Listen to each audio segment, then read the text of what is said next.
자, 그러면 이어서 교육 프로그램 세 가지 사례를 살펴보도록 하겠습니다. 무형 유성과 관련된 교육 프로그램인데 이런 사례를 들어보시면 저희가 지금까지 말씀드렸던 내용들이 어떻게 구체화될 수 있는지 확인하실 수 있지 않을까 싶습니다. 우선 첫 번째 스페인의 동영상 하나 보도록 하겠습니다. 무형 유산 교수 학습, 지리, 음악 및 미술 수업에서의 오 마데이로 교육 사례입니다. 이 영상은 유네스코 EU의 공동 프로젝트로서 교육과 문화유산 관련된 프로젝트였습니다.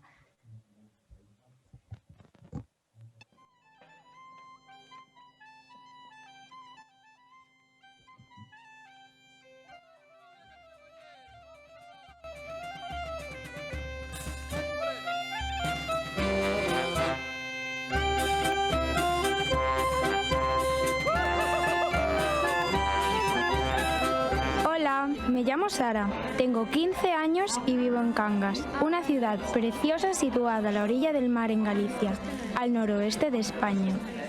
Cada año en febrero con mis amigos participo en el entroido de mi ciudad. Nos disfrazamos, disfrutamos y celebramos el final del invierno. Este año con nuestros profesores trabajamos en una de las figuras más expresivas, o merdeiro. Recibimos una conferencia de la Asociación Cultural A Merdeira y ahora que sé más sobre esta figura me he dado cuenta de lo mucho que tiene que decir sobre nosotros, nuestras tradiciones y nuestra historia.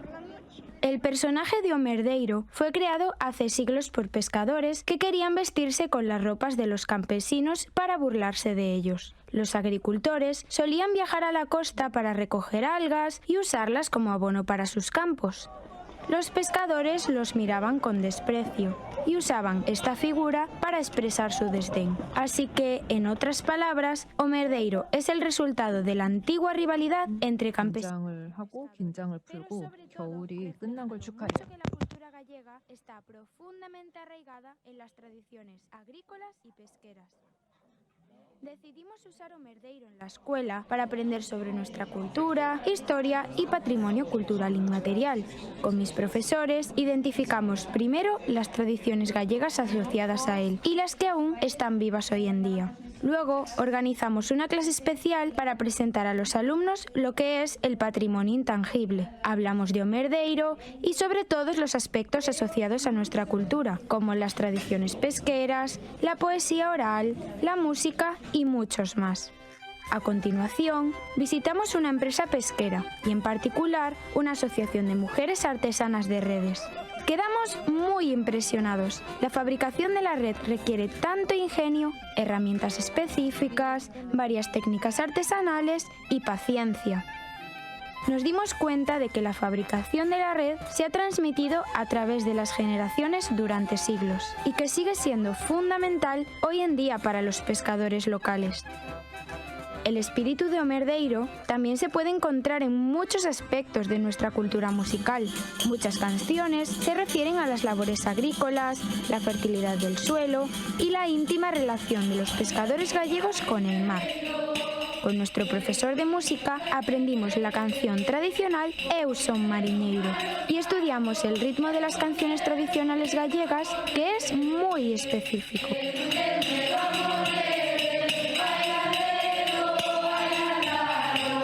Con nuestra profesora de arte creamos después máscaras inspiradas en Omerdeiro. Pasamos por todo el proceso, desde el diseño de los rostros y el corte de las formas hasta la pintura. También usamos la máscara en clase y entendimos que este proceso pudo haber evitado disputas y tensiones entre los dos grupos en el pasado. Obviamente, todo esto no habría sido posible sin el entusiasmo de mi profesora Sabela, sus colegas y el apoyo tanto de la UNESCO como de la Comisión Europea. Asistimos a 2 talleres de la UNESCO, el primero para aprender a diseñar este proyecto y llevar nuestro patrimonio vivo al aula, y el otro para compartir nuestras experiencias con los demás profesores y estudiantes de Europa. Este proyecto me hizo darme cuenta de que en cada detalle de nuestra cultura viva hay una historia, tradiciones escondidas, técnicas valiosas, conocimientos y valores. Y nosotros, como estudiantes, deberíamos trabajar en ello con nuestros profesores y mantener este patrimonio vivo en el presente y para las generaciones futuras.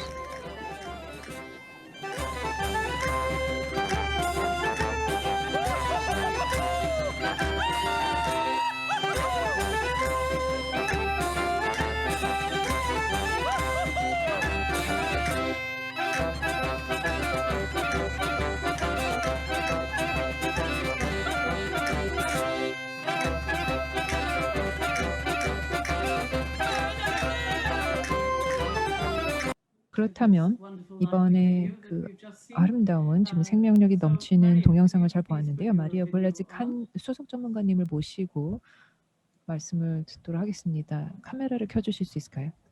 Hello, Janet. 네, 자넷 교수님 안녕하십니까? 네, 그 파키스탄에서 그 교육 분야 수석 전문가님으로 계신데요. 뵐 수 있게 되어서 기쁘게 생각합니다. 지금 저희가 방금 본 그 영상에 대해서 어떻게 생각을 하시는지 궁금합니다. 그리고 이 무형유산을 이렇게 교육에 접목시키는 사례에 대해서 어떻게 생각을 하시는지, 그리고 이것을 모니터링하는 것에 대해서 의견을 말씀해 주시면 감사하겠습니다. 그리고 또 이게 결국에 SDG 4.7 목표 달성에 있어서도 또 어떤 그 의미를 가지고 있는지 말씀을 해주시면 감사하겠습니다. 네, 감사합니다. 이번 포럼에 참여할 수 있게 되어서 기쁘게 생각합니다. 그 저희가 방금 본 동영상이 무형유산이 어떻게 그 교육에 이바지를 하고, 그리고 또 이것이 지속가능 발전에 어떻게 이바지를 하는지를 좀 보여준다고 생각합니다. 학생들이 그 현지의 전통과 문화, 그리고 그것을 모국어로 배우게 되고 우리의 상황에 접목시켜서 배우게 되면 얼마나 큰 결실을 낼 수 있는지를 잘 보여준다고 생각합니다. 언어 교육, 역사 교육, 구전, 전통 교육, 전통 공예, 또 미술, 전승, 또 연행, 과학에 대해서도 이제 학생들이 배우기도 했었습니다. 자연 환경에 대해서, 또 지속 가능한 그 어민들이 사용하고 있는 여러 전통 기법들, 그리고 아이들이 학생들이 직접 그 사업을 이 활동을 설계를 할 수 있었고요. 그래서 다양한 이런 교육이 있었던 것을 볼 수 있었습니다. 그리고 또 다른 학교들과도 네트워크가 형성된 것을 볼 수 있었습니다. 문화가 그리고 교육과 어떻게 만날 수 있는지, 이것이 효율적으로 굴러가는 것뿐만이 아니라 결국에는 지속가능 발전에도 기여를 할 수 있다고 생각합니다. 양질의 교육, 그리고 지속가능한 농민, 어민, 농업, 그리고 기후변화, 지속가능한 관광 등에 대해서 다양한 그 SDG 범위를 다 다룬다고 생각합니다. 이제 질문해 주셨는데요. 이제 모니터링에 대해서 말씀을 해주셨습니다. 4.7 목표 활동 모니터링에 대해서 말씀해 주셨는데요. 이 정상적 또 정량적 데이터가 있어야지만 어느 정도의 지식과 기술과 그리고 또 학습 결과들이 나타나는지를 측정할 수 있다고 생각합니다. 세계 시민 교육과 지속가능 발전, 또 이 교육을 접목시키는 데 있어서 정성적 또 정량적 데이터가 다 필요한 것이고요. 그리고 4.7 목표에 있어서는 분과별 또 부문별의 협업이 필요한 것이고, 다양한 이런 조율 사업들, 이런 조율 협력들이 있어야 되겠습니다. 파키스탄에서는 사실 4.7 목표에 대해서 보고를 하는 것이 쉽지가 않았습니다. 거의 불가능했습니다. 왜냐하면 데이터 격차가 있기 때문에 그렇고 방법론에 있어서도 명확하지가 않아서 그랬습니다. 그래서 앞으로 나아가는 데 있어서 물론 이제 역량 강화도 중요하겠지만, 앞서 이제 팀 과장님 또 기타 다른 연사님들께서 말씀을 해주셨지만, 그 회원국들 입장에서는 정기 보고를 위해서 이제 다 수집을 하고 있는 정보를 활용을 하면 될 것 같습니다. 2003년 협약을 보고를 위해서 수집하는 정보를 이번에도 여기 지표를 모니터링하는 데 있어서도 활용을 할 수 있다는 것입니다. 감사합니다. 네, 대단히 감사합니다. 마리아 수석 전문가님 아주 통찰력 있는 의견을 말씀해 주셨습니다. 그러면 이제 파트마 모스타파 이집트의 어린이 문명 및 창의력센터 부소장님을 모시고 이 카이로의 그 어린이 박물관 사례에 대해서 말씀을 해주시겠습니다.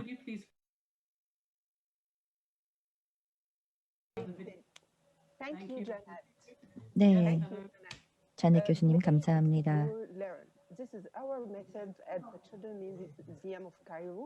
카이로 어린이 박물관에서는 어린이들에게 문화 유산의 중요성을 알려주기 위해서 여러 가지 인터랙티브한 전시를 하고 있고 다양한 교육 프로그램을 운영을 하고 있습니다.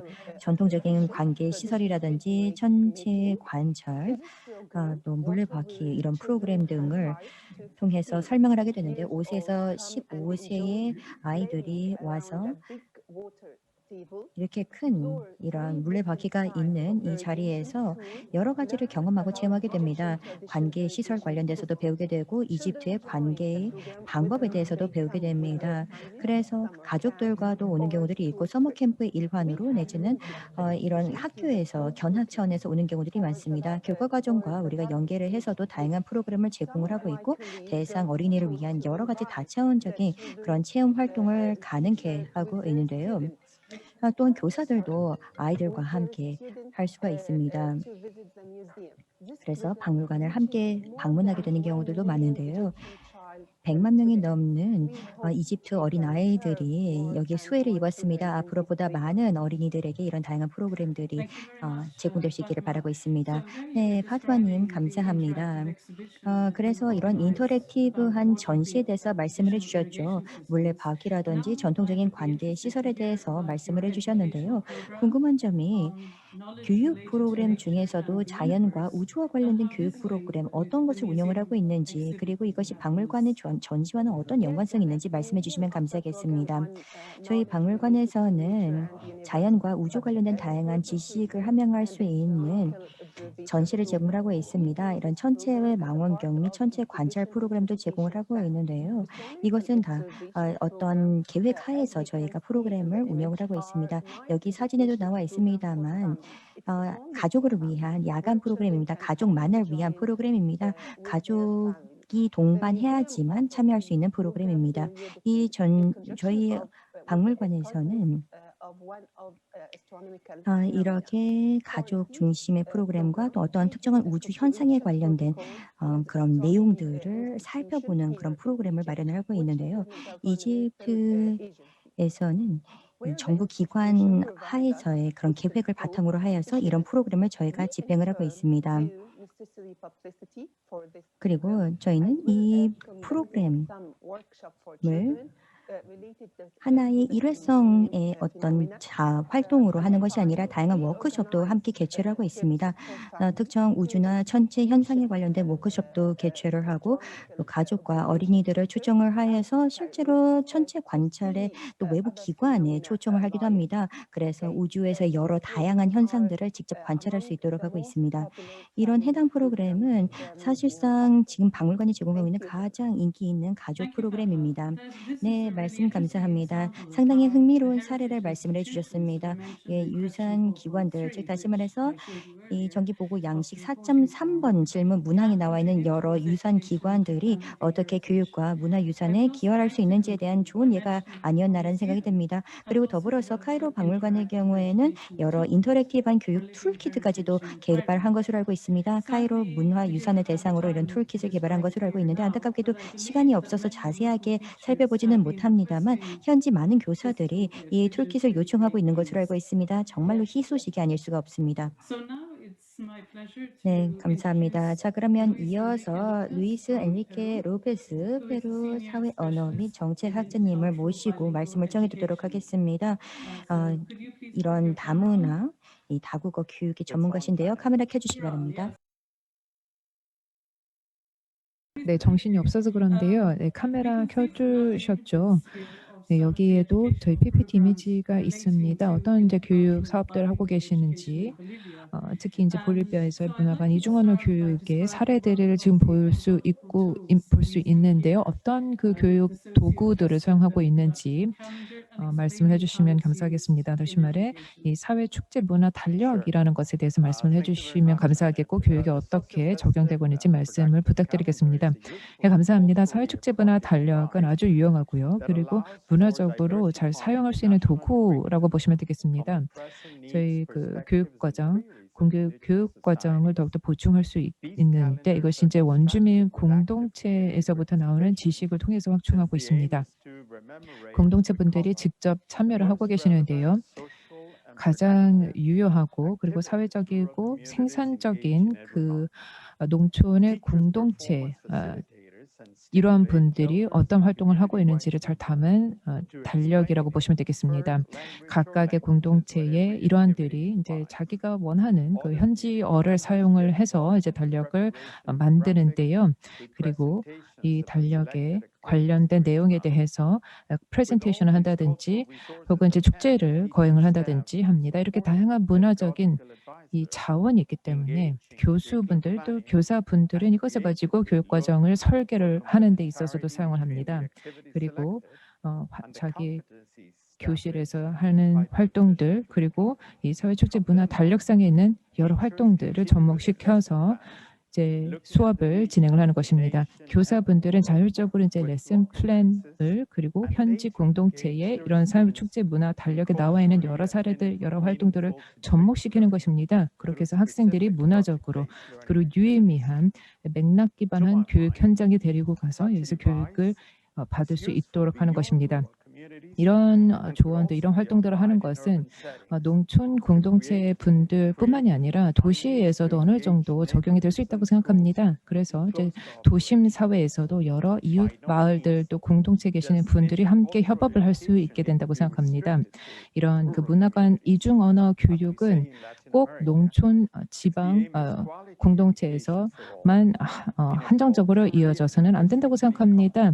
우리가 모두를 위한 문화 교육을 위해서라면 특히 저희 볼리비아도 같이 많은 언어가 있고 많은 그 문화권이 있는 그런 국가에서는 이런 문화 간 이중 언어 교육은 이 교육 체계에 녹아들어서 모든 학생들이 여기에 대해서 어느 정도 접근할 수 있도록 해야 되겠습니다. 사회축제 문화 달력을 통해서 이렇게 할 수 있다고 생각합니다.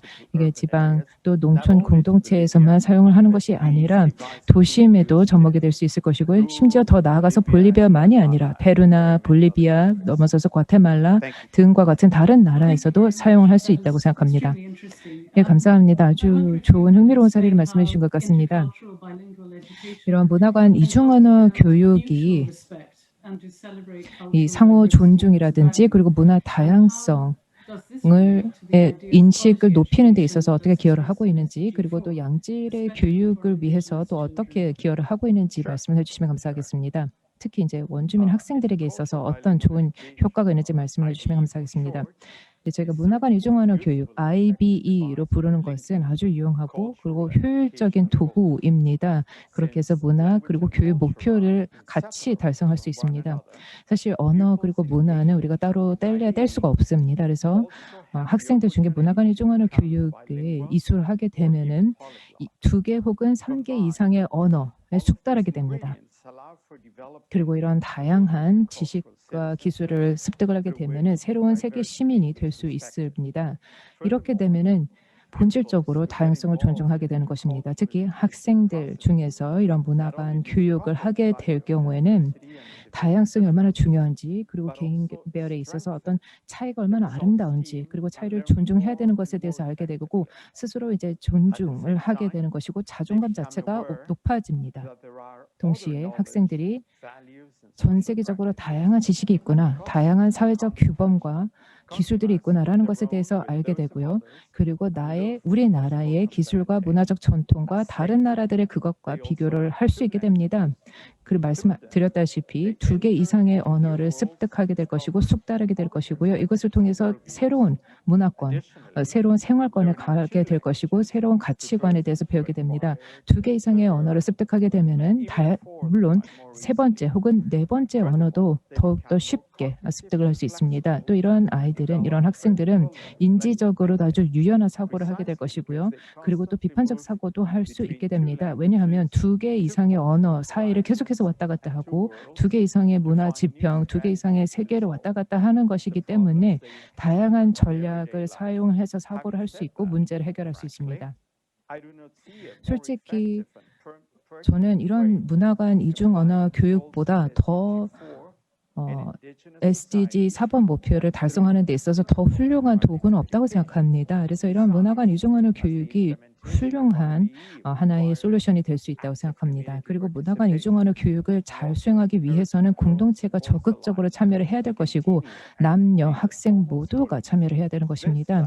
공교육에 또 접목이 되는 것이기 때문에 이렇게 되면은 이 문화 간 이중 언어 교육이 기타 다른 SDG 관련된 목표라든지 교육 관련된 목표를 넘어서서 평등 그리고 민주주의와 관련된 그 지표 또 목표를 달성하는 데 있어서도 기여를 합니다.